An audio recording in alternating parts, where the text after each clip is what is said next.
வாஸ்து அப்படிங்கிறது 2 விஷயத்துல கை வைக்கும். ஒன்று பொருள் பற்று, ஒன்று உயிர் பற்று. ஒரு இடத்துல வந்து வாஸ்து தவறா இருக்குன்னா பொருளாதாரத்தை முடக்கும், கடனை அதிகம் பண்ணும், அதாவது மஞ்சள் நோட்டீஸ் கொடுக்குற அளவுக்கு அந்த குடும்பத்தை கொண்டு போய் தள்ளும். அதே வாஸ்து ஒரு இடம் நல்லா உச்சம் பெற்ற நல்ல எனர்ஜெட்டிக்கான இடமா இருக்கும். தூங்கும் பொழுதுதான் இந்த வாஸ்து வேலை பார்க்குது, தூங்கும் பொழுது இந்த வாஸ்து வேலை பார்க்குது அப்படிங்கிறதுனால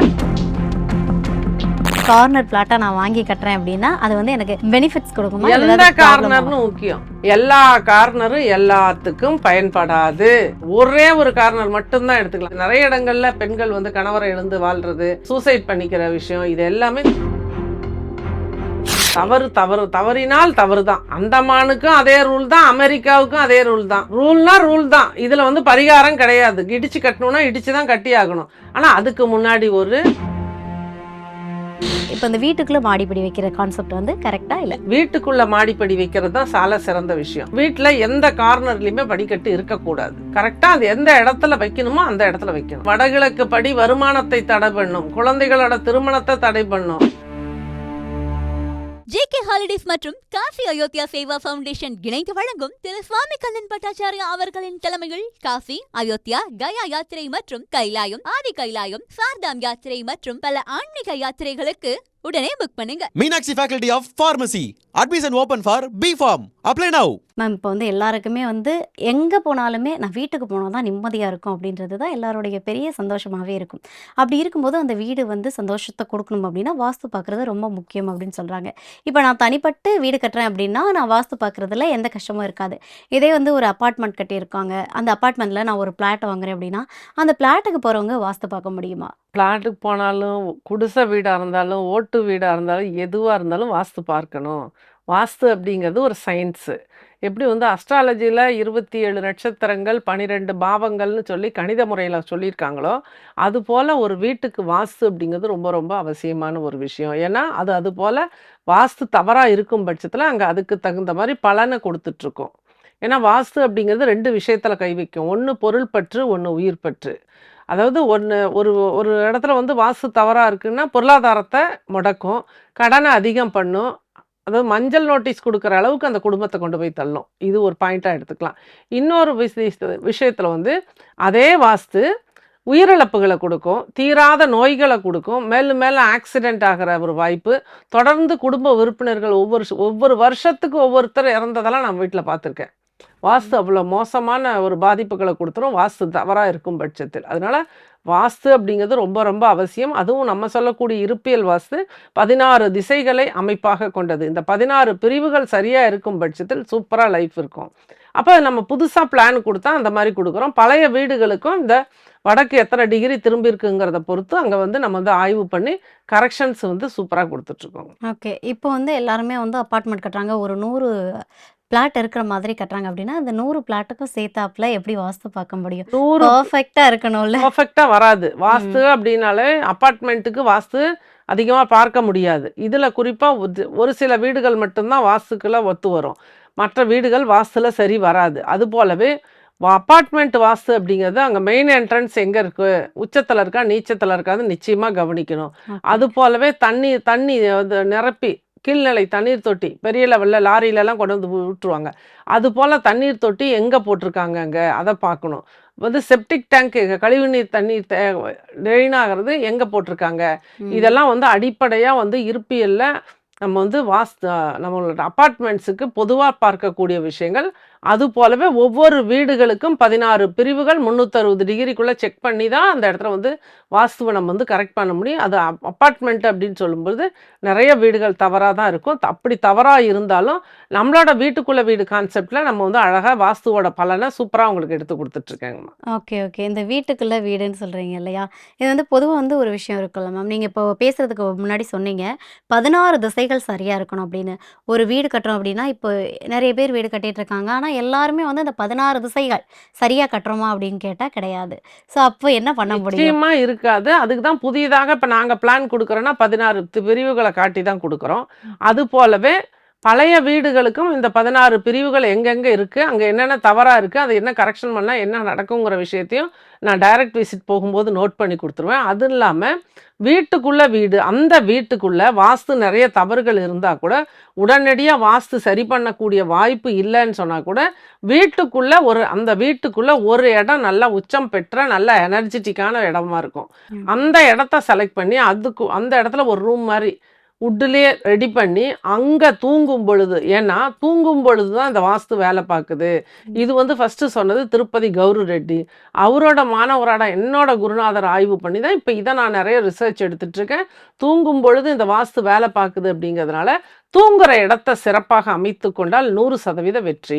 இப்போ வந்து என் வீடும் பக்கத்து வீடும் ஒன்றா இருக்குது, பக்கத்துலேயே இருக்குது. இப்போ பக்கத்து வீட்டில் கார்னரில் கொண்டு வந்து செடி வைக்கிறாங்க, இல்லை வாசல் முன்னாடி செடி வைக்கிறாங்க அப்படின்னா அது நம்ம வீட்டை பாதிக்குமா? நிச்சயமாக பாதிக்கும். அதுவும் நம்ம வீட்டு வடகிழக்காக இருந்து அவங்க பக்கத்து வீட்டில் ஒரு மரம் போல் ஒரு செடியை வளர்த்துனாங்க அப்படின்னா சரௌண்டிங் வாஸ்துல, சுற்றுப்புற வாஸ்துல பக்கத்து வீட்டோட அந்த மரம் நிச்சயமாக நமக்கு பாதிப்பை கொடுக்கும். அதை நம்ம ஒன்றுமே பண்ண முடியாது. அப்போ நம்ம வீட்டுக்குள்ளே தான் வாஸ்து கரெக்ஷனை சிம்பிளாக நம்ம பண்ணிக்க முடியும். அதுக்கு தான் வீட்டுக்குள்ளே வீடு. இந்த ஓகே. பாதிப்புலேருந்து தப்பிப்பதற்கு தான் வீட்டுக்குள்ளே வீடு கான்செப்ட். இப்போ இந்த வீட்டுக்குள்ளே மாடிப்படி வைக்கிற கான்செப்ட் வந்து கரெக்டாக இல்லை? நிச்சயமா கரெக்ட் தான். அது வந்து எங்கே வைக்கிறோம், இந்த 16 திசைகளாக வீட்டை பிரித்து உச்சம் பெற்ற சில இடங்களில் மட்டும் மாடிப்படியை தெற்கு மேற்கு பகுதிகளில் அமைக்கும் பொழுது மிக சிறப்பான வாழ்க்கை வாழ முடியும். இதில் வந்து வாஸ்துபடினாலும் சரி எப்படினாலும் சரி அழகுக்காக பண்ணாலும் வீட்டுக்குள்ளே மாடிப்படி வைக்கிறது தான் சால சிறந்த விஷயம். ஓ. அழகுக்கும் சரி, ஆனால் அதை சரியான இடத்துல பிளேஸ் பண்ணணும். கரெக்டாக அது எந்த இடத்துல வைக்கணுமோ அந்த இடத்துல வைக்கணும். அப்போ வைக்கும்போது அது எந்த பாதிப்பையும் கொடுக்கறதில்ல. அதை விட்டுட்டு வடகிழக்கில் வாடிப்படி, வடகிழக்கு உள்மூல படிக்கட்டு, வடமேற்கு உள்மூல படிக்கட்டு, தென்கிழக்கு உள்மூல படிக்கட்டு, தென்மேற்கு உள்மூல படிக்கட்டு 4மே பெரிய பாதிப்பை கொடுக்கக்கூடது தான் கூடியது தான். வீட்டில் எந்த கார்னர்லையுமே படிக்கட்டு இருக்கக்கூடாது. ஓகே. இப்போ நீங்கள் வந்து சொன்னீங்க வீட்டுக்கு உள்ளே படிக்கட்டு வைக்கிறது தான் ரொம்ப நல்லது அப்படின்னு. ஆனால் பொதுவாக நிறைய பேர் வீடெல்லாம் பார்த்தீங்கன்னா எல்லாமே வெளியில தான் மாடிப்படி இருக்கும். வெளியில இருக்கலாம், தவறு கிடையாது. இப்போ ஃபேன்சிக்காக மாத்திக்கிட்டாங்க, அது நல்ல விஷயம்தான். வீட்டுக்குள்ள வெளியில ஒரு ஃப்ளோர்ல குடியிருப்பாங்க, ஒரு ஃப்ளோர் ரெண்ட்டுக்கு கொடுக்கறதா தான் வெளியில தான் படி வைப்பாங்க. அது தவறு கிடையாது. அது மேற்கு பகுதியில தெற்கு பகுதியில மட்டும்தான் படி அமைக்கணும். வடமேற்கு கேண்டிலிவர் படிக்கட்டுன்னு போட்டு தவறான அமைப்புல போட்டு பாதிப்படைஞ்சவர்களை ஏராளமானவர்களை நான் பார்த்துருக்கேன்.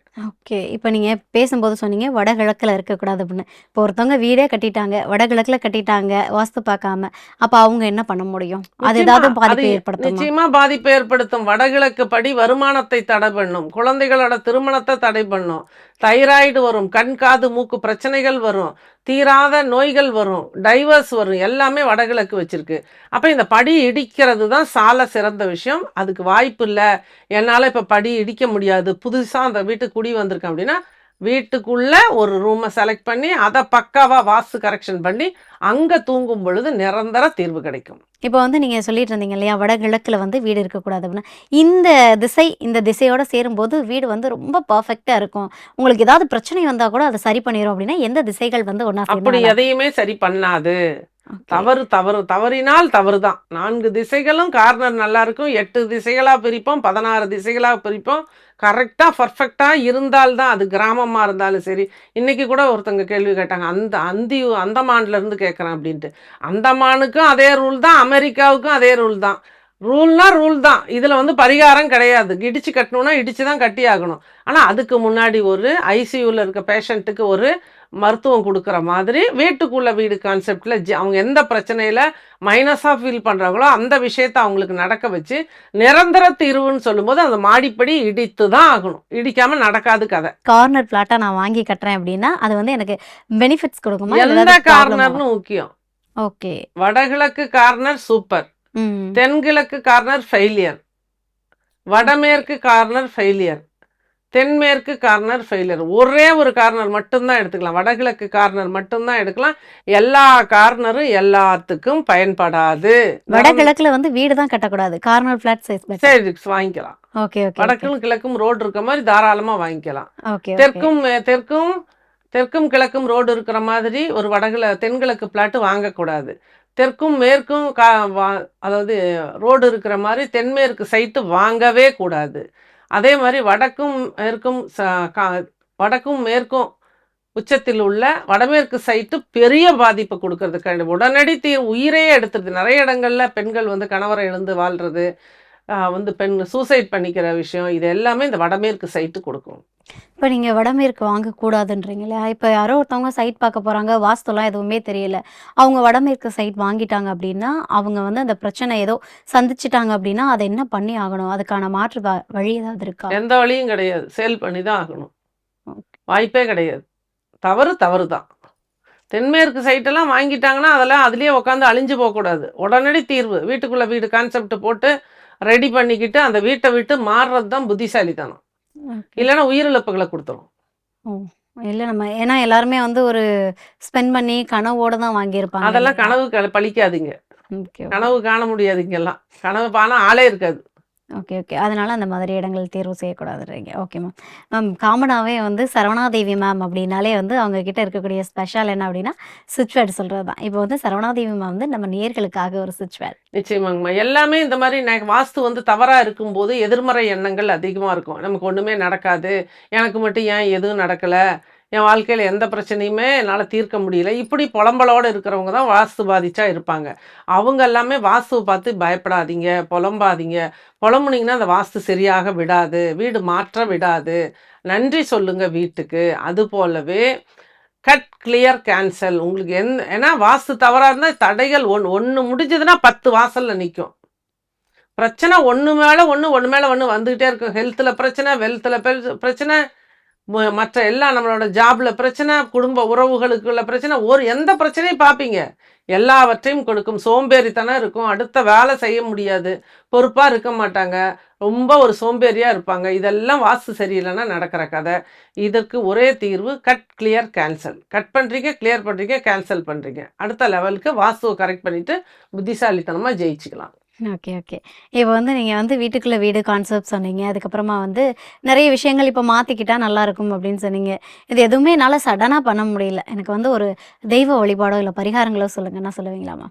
நிச்சயமா. தெய்வ வழிபாடுன்னு பார்க்கும் பொழுது கபாலீஸ்வரர், மயிலாப்பூர் கபாலீஸ்வரரை நம்ம வந்து ஒவ்வொரு பிரதோஷத்தன்னைக்கும் நந்தியோட அபிஷேகங்கள் அதெல்லாம் பார்த்துட்டு பிரதோஷ வேலையில் சிவன் பார்வதியை இங்கே நம்ம மயிலாப்பூர் கபாலீஸ்வரர் கோயிலில் பார்க்கறது பெரிய ஒரு மாற்றத்தை கொடுக்கும்.